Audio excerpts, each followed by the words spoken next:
یارن episode 1۔ یہ منظر Dubai کے بہت بڑے شہر راس الخیمہ کا ہے۔ اس شہر کو راس الخیمہ اس لیے بھی کہا جاتا ہے کیونکہ یہ خیموں سے مشابہت رکھنے والے چھوٹے چھوٹے مکان اس میں موجود ہیں جو ساحل سمندر پر موجود ہیں۔ اس طرح کے چھوٹے چھوٹے کام کرنے کے لیے خود نہیں آتا تھا، لیکن اس وقت سوال اس کے لائف بینڈ شاف کا تھا، وہ جو بچپن سے اس کے ساتھ تھا، اس کے ہر کام میں برابر کا شریک۔ آج وہ اسے تنہا نہیں چھوڑ سکتا تھا۔ وہ اس وقت دبئی کی بہت بڑی جیل میں تھا۔ اس کا وفادار ساتھی اس پر جان نچھاور کر سکتا تھا۔ یہ سچ تھا کہ ڈان کو اس سے کوئی محبت نہ تھی، اس کے ساتھ کوئی دلی وابستگی نہ تھی، مگر وہ اس کے لیے جان دینے کا حوصلہ رکھتا تھا، اور ڈان کو ایسے ہی لوگوں کی ضرورت تھی۔ رات 1 بجے کا وقت تھا۔ اس الخیمہ شہر دن میں جتنا ویران اور خاموش ہوتا، رات میں اتنا ہی روشنیوں سے بھرا ہوتا، اور ڈان اکثر اپنے کام روشنیوں میں کرنے کا عادی تھا، کیونکہ اسے پتہ تھا کہ گناہ گار کو اس کا گناہ نہیں بلکہ گناہ چھپانے کا طریقہ مار دیتا ہے۔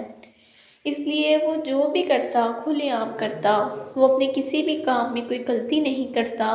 شاید یہی وجہ تھی کہ 32 سال کی عمر میں وہ انرولڈ کارڈان تھا۔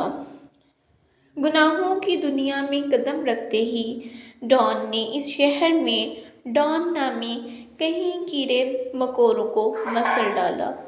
دبئی کا بچہ ڈان واڈیول کو جانتا تھا، لیکن کوئی بھی اس کی شکل سے واقف نہ تھا۔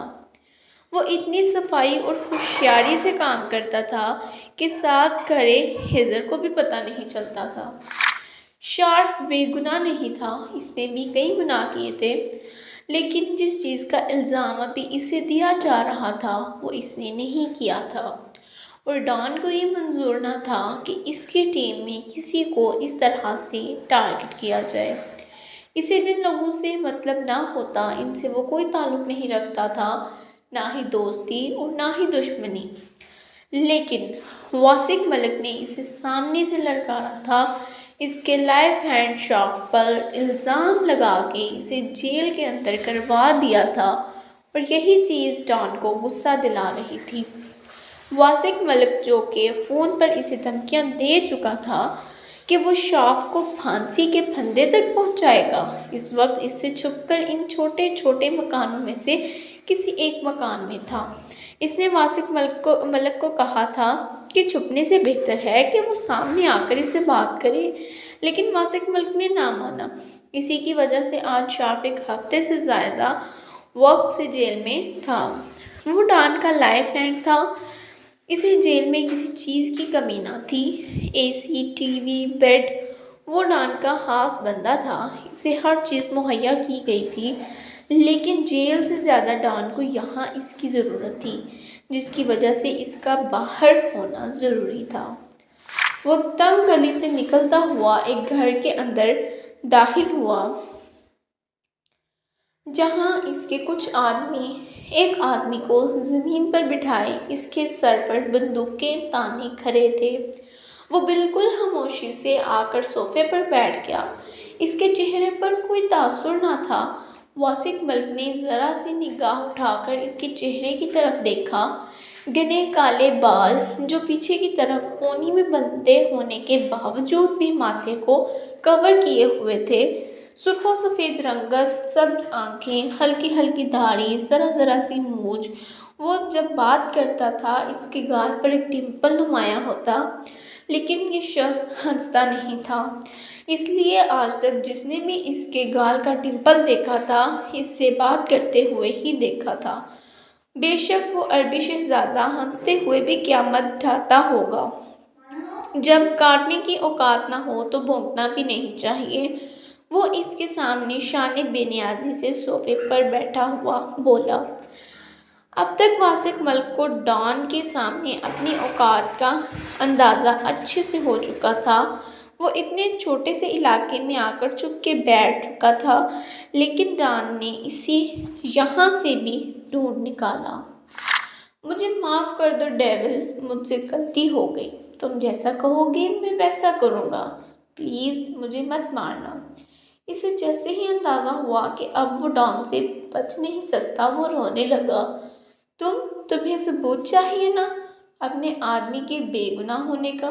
میں تمہیں ابھی ثبوت دیتا ہوں۔ وہ جلدی سے زمین سے اٹھنے لگا۔ جب اس کے آدمیوں نے بندوق پر زور ڈال کر اسے واپس بٹھا دیا، تمہیں کیا لگتا ہے اگر میں یہاں تک پہنچ سکتا ہوں تو کیا تم سے ثبوت نکالنا میرے لیے مشکل ہے؟ وہ اس کی آنکھوں میں آنکھیں ڈال کر پوچھنے لگا۔ ویسے بہت صفائی سے کام کیا ہے تم نے، مجھے تمہارا کام کرنے کا انداز پسند آیا۔ اس کے لہجے میں واسق ملک اپنا مذاق اڑتا ہوا محسوس کر رہا تھا۔ تمہیں کیا لگتا ہے واسق میرے لیے شارف کو چھڑوانا مشکل ہے؟ نہیں، میں چاہوں اسے جیل سے نکلوا سکتا ہوں۔ ایسے اس نے اپنے ہاتھ کی 2 انگلیوں سے چٹکی اس کے آنکھوں کے سامنے بجاتے ہوئے کہا۔ تم جانتے ہو میں تمہیں کیوں ڈھونڈ رہا ہوں واسق ملک، میں تمہیں شارف کے لیے نہیں بلکہ ان لڑکیوں کے لیے ڈھونڈ رہا ہوں جس کی ویڈیو تمہارے پاس ہے۔ وہ لڑکیاں جو باحفاظت ترکی میں ہیں، لیکن ان کی فحش ویڈیو آج بھی موجود ہے۔ میں یہاں شارف کے لیے نہیں بلکہ ان لڑکیوں کے لیے ہوں۔ اس ویڈیو کا اور جنرل پرنٹ میرے سامنے ریموو کرو اور باقی کی خود کرواؤ۔ ابھی تمہارے پاس صرف 10 منٹ ہیں۔ اس نے اس کی آنکھوں میں آنکھیں ڈالتے ہوئے کہا، لیکن اب میں کچھ نہیں کر سکتا۔ وہ ویڈیو تو سائٹ پر ریلیز ہو چکی ہے، اب تو کروڑوں لوگ دیکھ چکے ہوں گے۔ کیا یہ تمہارا آخری فیصلہ ہے؟ ڈان نے اس کے سر پر بندوق تانتے ہوئے اس کی بات کاٹی۔ نہیں رکو، میں کچھ کرواتا ہوں، مجھے مت مارنا۔ وہ پھر سے التجا کرنے لگا۔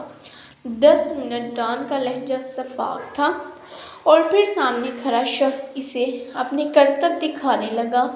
اپنی جان بچانے کے لیے یہ شخص کچھ بھی کرنے کو تیار تھا۔ وہ کپکپاتے ہاتھوں سے کبھی ایک طرف فون کرتا تو کبھی دوسری طرف، جبکہ اس کے آدمی اس کے گھر کی تلاشی لے رہے تھے، کیونکہ جو بھی اس کے سارے آدمیوں کا ریکارڈ بہت صاف تھا اور وہ نہیں چاہتا تھا کہ شارف کے خلاف بھی کوئی جھوٹا ثبوت رہے۔ اور پھر وہی ہوا۔ 10 منٹ کے اندر ان ویڈیو سائٹ سے ہر قسم کی دوسری فحش جگہ سے دور کر دی گئی۔